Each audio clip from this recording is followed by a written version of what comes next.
아침 뉴스의 맥을 짚어드리는 시간 뉴스연구소, 오늘도 두 분의 연구위원 함께합니다. 김준일 시사평론가 그리고 경향신문 박순봉 기자, 어서 오십시오. 안녕하세요. 첫 번째 뉴스 어디로 갈까요? 국민의힘 원내 3파전. 예, 어제가 그러니까 국민의힘 원내대표 경선의 후보 등록 마감일이었는데 결국은 3명 등록했어요. 네. 자원하는 후보가 없어가지고 한번 미뤄졌거든요. 예. 그러니까 원래는 민주당이랑 똑같이 지난주 금요일 3일에 뽑기로 했는데 한번 미뤄가지고 오는 9일에 최종 선출을 할 겁니다. 예. 말씀하신 대로 3명의 후보가 등록을 했는데 송석준, 이종배, 추경호 의원입니다. 뭐 강력한 후보로 좀 거론이 됐던 이철규 의원은 최종적으로 등록을 안 했습니다. 그렇죠. 후보 3명의 특징 좀 간단히 짚어보면, 일단 송석준 의원은 경기 이천 지역의 3선이고요. 국토부 출신이에요. 네. 이종배 의원은 충북 충주의 4선, 행안부 2차관 출신이고요. 네. 또 추경호 의원은 대구 달성의 3선, 기재부 1차관 출신입니다. 그러니까 박근혜 정부에서 국무조정실장 한 적이 있었고, 또 최근 이력을 보면은 윤석열 정부에서 기재부 총리를 한 적이 있습니다. 네. 추경호 의원이 어제 마지막에 등록을 했는데 그 얘기를 들어보니까 고민을 굉장히 많이 했는데 그 TK에서 당이 힘들 때 좀 책임지고 나서야 된다, 이런 생각 때문에 나섰다라고 합니다. 네. 예. 3명의 후보의 특징을 좀 요약을 해보면은 경기, 충청, 대구에서 1명씩 나왔고요. 그러네요. 3명이 모두 행시 출신입니다. 이게 좀 특별해요. 네, 행시, 그러니까 정통 관료 출신 3명이에요. 맞아요. 좀 검사 출신이 안 나왔다라는 점도 좀 주목이 되는 거고요. 검사나 경찰이요. 그리고 이제 개파색은 비교적 좀 였습니다. 이철규 의원에 비하면은요. 그렇지만 3명 모두 범친윤 내지는 친윤으로 분류를 할 수가 있는데요.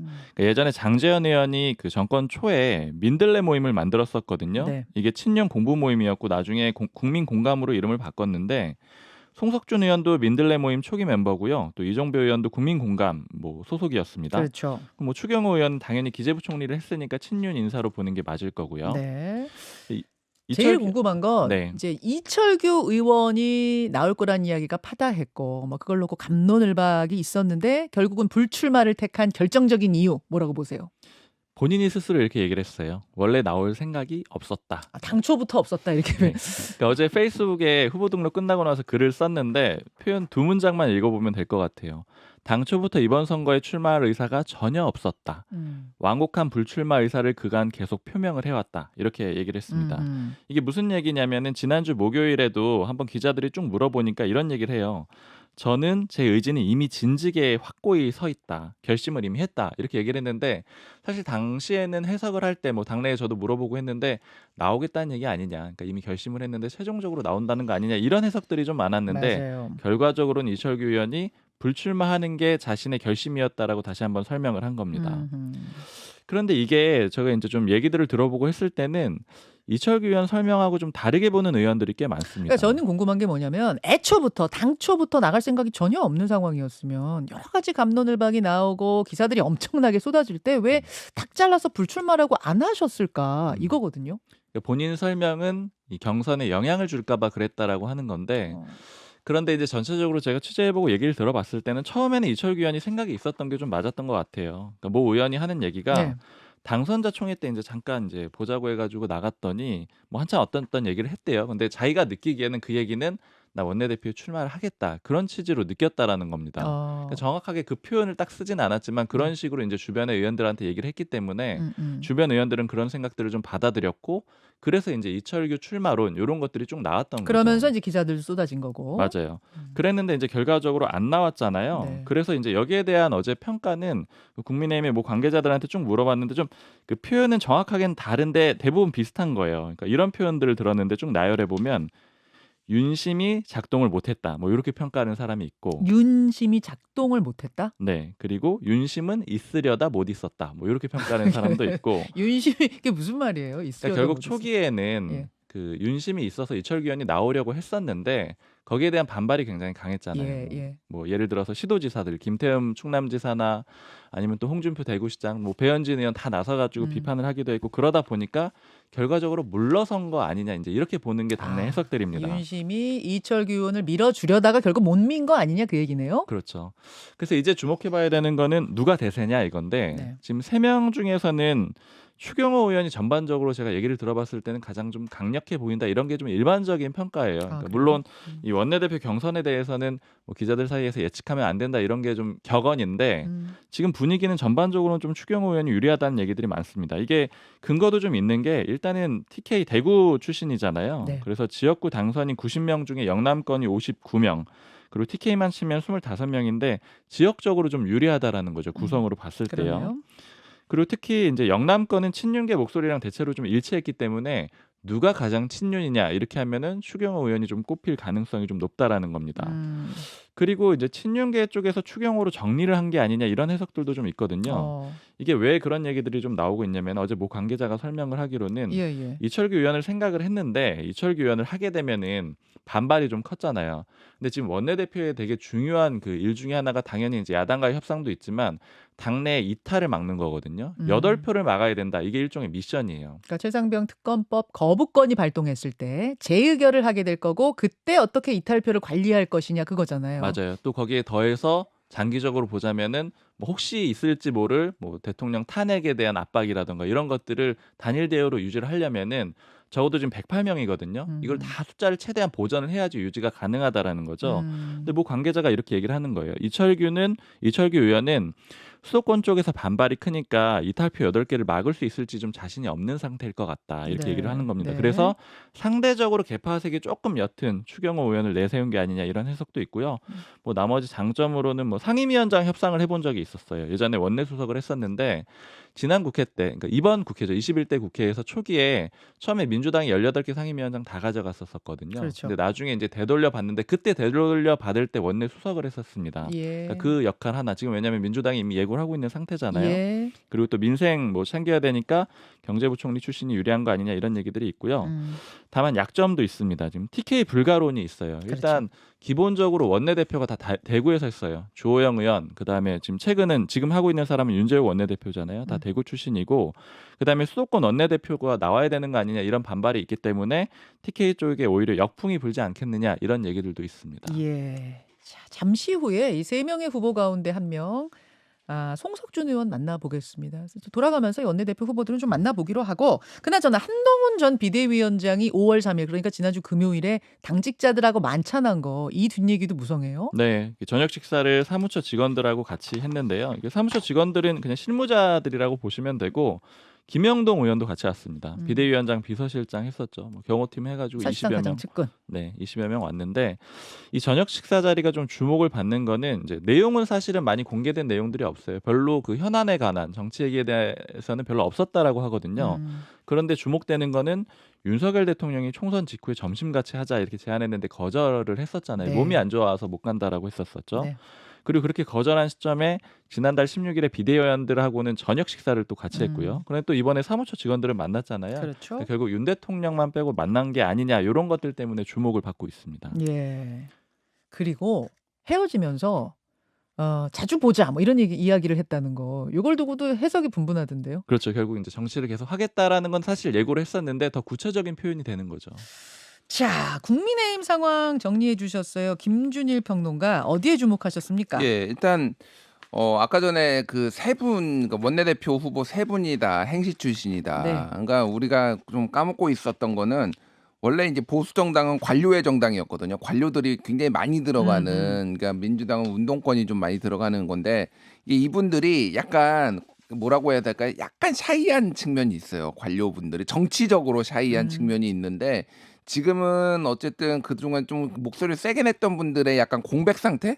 이런 게 있다 보니까 이분들이 다 나왔어요. 예전에는 판사나 검사 출신들이 보수 정당에서 좀 많이 두각을 나타내 뭐 주호영, 뭐 그렇죠. 홍준표, 뭐 김기현 대표도 마찬가지고. 권영세, 김기현 뭐 이랬는데 이번엔 관료의 시간이 왔구나라는 건데, 그러니까 이게 추경호 의원이 좀 더 유리하다라는 거는 지역 기반도 그렇고 표 분석도 뭐 그런 얘기가 나오잖아요. 그러니까 정말로 이제 추경호 의원이 뭐 아직 해봐야 하는 거지만은 됐을 때 이렇게 달라졌다, 당이 많이 달라졌다 이렇게 이제 사람들이 인식할 것인가 이게 하나가 있고 또 하나는 그게 있습니다. 이게 이제 당 대표 선거에도 영향을 줄 수가 있어요. 당대표 선거? 예. 전당대회에도요? 예. 어떤 식으로요? 만약에 예. 이건 뭐 가정이지만은 추경 의원이 된다고 하면은 네. TK 당대표 영남 불가론이 굉장히 세질 거예요. 아, TK로 대표, 원내대표 세트로 갈 수는 없다 이렇게? 그렇죠. 예, 영남으로 계속 뭔가 세트로도 나오고 이랬는데 야 당대표까지 영남 나오면 어떡해라고 하면서 그게 만약에 영남에서 후보가 나오면은 예. 집중 공격을 받을 것인데 여기에서 이제 눈에 띄는 게 한동훈 전 비대위원장이죠. 그러니까 한동훈 비대위원장에 대해서 지금 홍준표 시장이 굉장히 견제를 세게 하고 있잖아요. 그렇죠. 그런데 최근에는 지금 오세훈 서울시장도 견제를 한 거 아니냐 뭐 이런 얘기들이 나오고 있어요. 지난 3일에 TV조선 강펀치 인터뷰에서 오세훈 시장이 한동훈 위원장의 그 전략, 이를테면 심판론으로 맞불을 붙는 것은 사실상 피해야 하는 전략이었다라고 해가지고 좀 비판했는데 이게 이제 언론 보도에는 오세훈도 한동훈을 견제하기 시작했다. 물론 오세훈 시장이 이번에 전당대회에 나오거나 그럴 가능성은 낮지만은 여전히 지금 차기 대권 후보 보수에서는 지금 굉장히 높은 순위를 차지하고 있거든요. 물론이죠. 여론조사 전문기관 미디어 리서치가 뉴스픽 무대로 지난달 29일에서 30일 18세 이상 남녀 1,006명 대상으로 여론조사 무선 IDD 활용을 했는데요. ARS 조사를 했는데 한동훈 전 비대위원장이 차기 대권 후보 선호도에서 보수에서 한 전 위원장이 29.9%로 1위, 홍준표 11.2, 원희룡 7.0, 오세훈 6.8 이렇게 나왔어요. 그러니까 사실 지난번에 총선 전에는 한동훈이 좀 압도적이었고 나머지는 한 자리 숫자였는데 한동훈 비대위원장이 내려오면서 다른 사람이 좀 올라가긴 했어요 지금. 근데 어쨌든 아직도 1위라고 한다라면은 복귀하는 거 아니냐. 오늘 중앙일보 기사 하나가 눈에 띄었는데 네.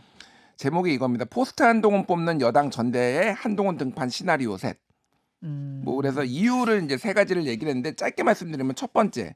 한동훈 측근들이 한동훈 복귀할 수도 있다라고 계속 언론에 흘리는 거 하나. 두 번째는 지금 기성정치와 차별화를 얘기를 해야 되고 탈영남 비주류가 필요한데 한동훈이 거기에 적격이다. 세 번째는 차기 대권 후보 선호도에서 방금 얘기했듯이 지지율이 높고 이번에는 특히 전당대회가 반윤 비윤도 다 나오는데 한동훈이 안 될 게 뭐야? 그런 약간 이야기도 있고. 이런 얘기까지 있다라는 겁니다. 예. 알겠습니다. 전당대회 한동훈 위원장 전 위원장이 출마를 하느냐 마느냐 처음에는 무슨 그런 소설 같은 얘기를 이런 분위기였었는데 점점 좀 구체화가 되는 느낌이어서 네. 다만 본인의 입장 발표는 아직 없었습니다만 이 이야기는 잠시 후에 인터뷰로도 좀 풀어보기로 하고 일단 두 번째 이슈 넘어가죠. 검찰 명품백 수사. 검찰이 김건희 여사 명품백 수수 의혹에 대해서 수사에 착수했습니다. 네, 이원석 검찰총장이 지시해가지고 본격적으로 시작이 됐고요. 지금 이번 달 말까지 마무리해라 이런 지침까지 내렸다 그래요. 이 사건 다시 한번 짚어보면 2022년 9월에 있었던 사건이고요. 최재형 목사가 한 300만 원 하는 디올백을 김 여사한테 전달하고 김 여사는 이걸 받는 장면이 촬영이 됩니다. 이 과정을 몰래카메라로 촬영을 해서 유튜브 채널에 공개를 했던 거고요. 당시에 양쪽 모두 비판을 받았는데 김 여사는 청탁금지법 위반 아니냐 이런 지적들이 많았고요. 그다음에 최 목사는 함정취재다 이런 지적을 같이 받았습니다. 예. 이번에 수사팀 구성을 보면 특수부를 대거 배치했다라는 게 좀 특징이에요. 그러니까 의지를 좀 드러낸 것이다 이렇게 볼 수가 있는데 일단 사건 자체는 서울중앙지검 형사 1부가 맞거든요. 근데 여기에다가 반부패 수사 3부, 그다음에 범죄수익 환수부, 공정거래조사부 이렇게 이 특수부 검사 각각 한 명씩을 총 3명을 이쪽에 보냅니다. 그러니까 형사부가 맞지만 사실상 특수부가 하는 그런 수사가 되는 거고요. 주목이 되는 거는 김건희 여사가 출석을 하느냐 마느냐예요. 이달 중에 김건희 여사한테 출석 통보를 한다는 거죠. 그렇죠. 그래서 만약에 출석을 하게 되면은 도이치모터스 주가 조작 연루 의혹까지 함께 조사를 하겠다라는 게 검찰의 계획입니다. 자, 그러면 왜 지금 수사에 본격적으로 착수했는가 이 부분이거든요. 네, 요건 해석을 좀 해볼 수밖에 없는 지점인데 일단 첫 번째는 시점의 특징이 있잖아요. 총선 참패하고 한 달이 좀 안 된 시점. 그러니까 총선에 민의가 한번 결론이 나온 그런 상황이었고 예. 두 번째로 가장 좀 근접한 일정은 대통령 기자회견을 앞두고 있다라는 거예요. 9일에 기자회견 하잖아요. 그렇죠. 그래서 이제 반드시 이 질문이 나올 텐데 예. 이 검찰이 수사를 하게 되면은 대통령 입장에서는 답변하기가 좀 편하지 않겠느냐. 지금 수사 중이다. 그렇죠. 결과 보시라. 그리고 또 거기에 대해서 더 이상 뭐 할 수 있는 얘기가 없다라는 식으로 할 수가 있잖아요. 검찰이 수사 중이니까요. 이제 그런 식의 좀 해명이 가능할 거라는 거고요. 네. 또 마지막은 이제 민주당 같은 경우에는 22대 국회에서 김건희 여사 특검법 강하게 추진을 하려고 하고 있는데 네. 검찰이 수사를 하고 있다. 이게 일종의 이제 막을 수 있는 명분이 될 수 있지 않겠느냐 이렇게 해석들이 좀 되는 거고요. 네. 사실 야당에서는 좀 강하게 반발하고 있는데 고위 관계자들 민주당 쪽의 얘기를 좀 들어보면은 크게 세 가지 정도의 의미가 있는 거 아니냐 이렇게 해석들을 하고 있어요. 그러니까 일단 첫 번째는 뭐 방금 말씀드린 거랑 비슷하지만 검사들도 수사를 하고 있다. 이게 한 가지고 두 번째는 이게 의혹이 굉장히 사회적인 파장은 컸지만 실제 막상 수사를 해서 결론을 내보면은 엄청난 처분이 나올 건 또 아니지 않겠느냐 이런 거예요. 그러니까 정치적으로는 큰 이슈가 맞지만 법적으로 따져보면 김건희 여사는 민간인이다. 김영란법에 해당 안 된다. 뭐 이런 얘기인 거죠. 뭐 그럴 수도 있고 막상 처벌이 나온다고 하더라도 뭐 벌금 얼마 이런 정도 나오게 되면은 그건 그냥 이제 그걸로 정리가 되는 게 아니냐 이렇게 좀 추정을 하는 거고 또 하나는 이걸 통해서 뭐 대통령과의 직접적인 그 검찰과의 관계성을 얘기할 수는 없겠지만 역시 또 대통령이 바뀌었다. 이런 메시지를 보여줄 수 있는 게 아니냐 이렇게 좀 야당 쪽에서는 해석을 하면서 예. 일종의 명분 쌓기로 보고 있습니다. 자, 김준일 평론가. 예. 김건희 여사 어제 어린이날 행사에 안 나왔는데 작년에는 나와서 여러 개 행사도 맞아요. 같이 했거든요. 그러니까 지금 아무래도 여러 의혹도 있지만은 이 특검도 영향을 준 거 아니냐. 특검과 김건희 여사 특검법을 추진하는 거 그리고 이 수사 검찰 수사도 영향을 준 거 아니냐 그런 얘기들이 나오고 있는데 눈에 띄는 기사들이 오늘 좀 많이 나왔어요. 이것과 관련해서. 어떤 겁니까? 동아일보 같은 경우에는 이원석 검찰총장이 명품백 수사를 이달 내에 마무리하라고 지시를 했다라는 거예요. 그러니까 이게 지금 뭐 한 달도 안 남았죠. 그러니까 뭐 25일 정도 남은 건데 이걸 하려면 굉장히 빨리 이제 진행을 해야 되는 건데 이 사안 자체가 매우 단순하다라는 겁니다. 복잡하게 막 무슨 뭐 소환 조사를 해야 되고 그런 게 아니라 어차피 다 사실관계는 거의 인정이 됐기 때문에 네. 조사하고 법리 판단만 하면 되는 거고. 하긴 이게 촬영한 필름이 있는 거니까 예. 그 상황들에 대해서는 말로 설명할 필요가 없는 거잖아요 지금. 그러니까 조사를 빨리 속도 내려면 낼 수 있다 그 얘기군요. 그렇죠. 그 중앙일보 기사는 이게 이제 형사 1부 서울중앙지검 형사 1부에 배당이 됐는데 여기에 지금 특수부 검사 셋이 지금 투입이 됐다라는 거예요. 그래서 반부패 수사 3부 검사 1명하고 공정거래조사부 검사 1명, 범죄수익환수부 검사 1명. 그러니까 이것도 역시 시그널인데 제대로 엄정하게 하겠다. 특수부 검사 투입해가지고. 그런데 이제 이게 그러면은 검찰이 왜 그러느냐 해설이 분분합니다. 그러니까 지금 첫 번째는 검찰이 오히려 특검에 안 받기 위해서 아무것도 안 하면 특검의 명분이 생기니까 특검에 안 받기 위해서 나선 거 아니냐라는 것도 있고 또 하나는 너무 검찰이 지금 수사가 편향돼 있다라고 하니까 우리가 김건희 여사도 수사하는 조직이야라는 거를 대회에 보여주기 위해 하는 거일 수도 있는 거고 다만 이제 이게 총선이 끝나고 여권이 패배한 뒤 3주 뒤에 나온 게 이게 진정성이 있는 것이냐 뭐 이런 얘기들이 나오고 있습니다. 그래서 핵심은 그거예요.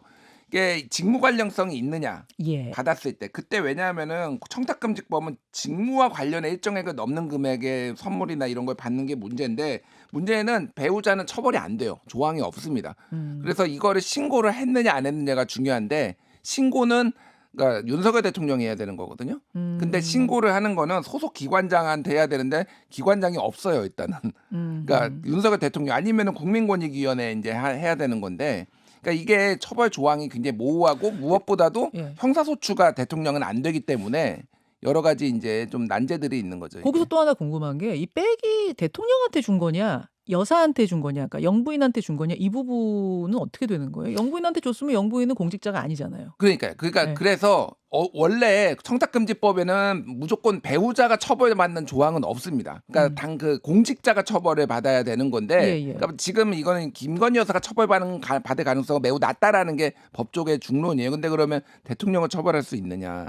그리고 형사소추가 안 되는 문제도 있고 이제 뭐 여기에서 공적인 직무 관련성이 있느냐 없느냐를 가지고 이제 이게 법리적으로 좀 논쟁이 될 것 같아요. 그래서 예. 그 검찰의 움직임은 그 민주당의 인선하고도 좀 연결돼 있다라고 해석을 해볼 수가 있거든요. 그러니까 지난주 금요일에 박찬대 원내대표가 뽑혔잖아요. 그렇죠. 그러니까 여기가 민주당의 검찰 독재 탄압위원회 공동위원장이고요. 네. 그다음에 정책수석을 임명했는데 김용민 정책수석을 임명을 했어요. 예. 이분이 어떤 인물이냐면 그 안에 이제 그 검사 탄핵을 주장하는 그 TF 팀장이거든요.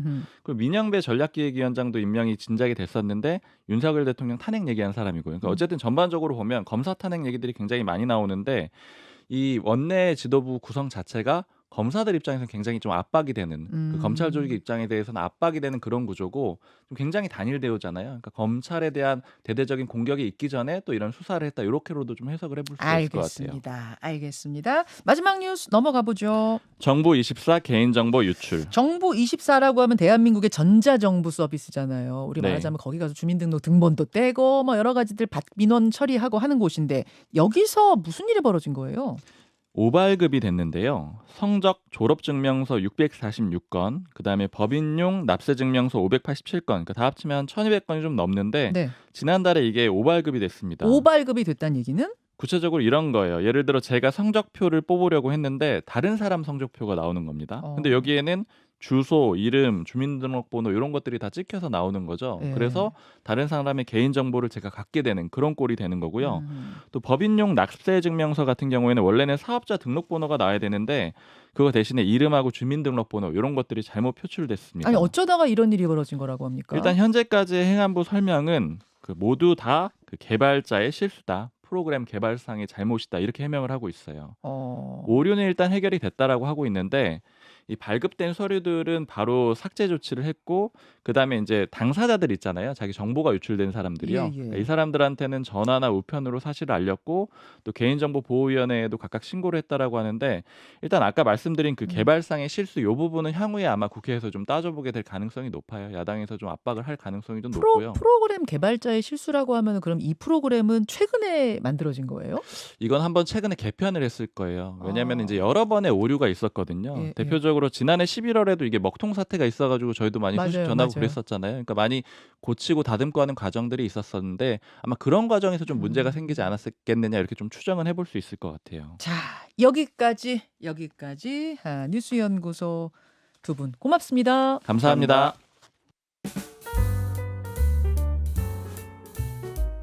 김현정의 뉴스쇼는 시청자 여러분의 참여를 기다립니다. 구독과 좋아요, 댓글 잊지 않으셨죠? 알림 설정을 해두시면 평일 아침 7시 10분 실시간 라이브도 참여하실 수 있습니다.